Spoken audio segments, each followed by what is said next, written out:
part of the anti-war movement that I was involved with was very accepting of anti-war GIs. So it was part of the anti-war movement, and they were quite supportive of military organizing and military people who were either just uncooperative or actively resisting the war. As I said before, there certainly was always a portion, and I would guess it was probably a majority, of people who served in the military who supported the war and continued to support it after they were out and after it was over.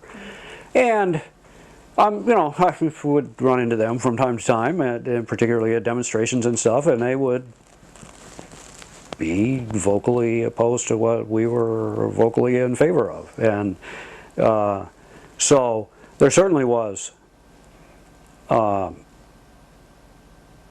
aspect or an attitude from much of the anti-war movement that was very anti-military, and it was anti-pro-military people in the military.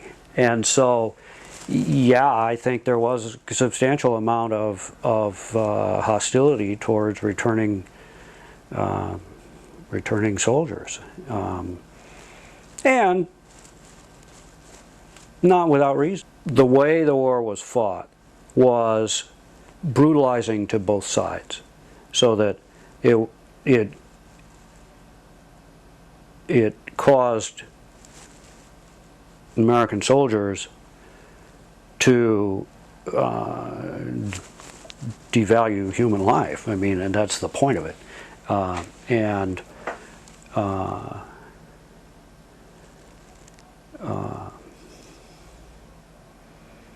To come home justifying themselves and justifying the conduct of the war, which in my perspective is impossible to do, so it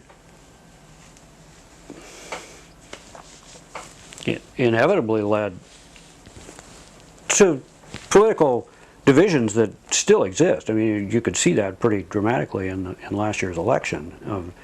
A lot of the Vietnam War getting refought, or not the war itself, but the political end of the war in this country being refought and sort of rejustified to or turned around to address the current situation, without really an acknowledgement of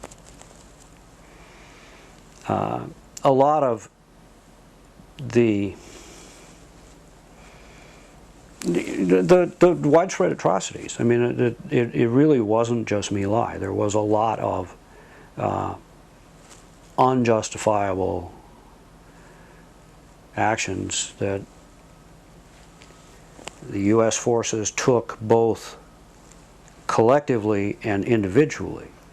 And so for people in the anti-war movement to be hostile towards people who burn down villages, it seems to me as a certain amount of justification.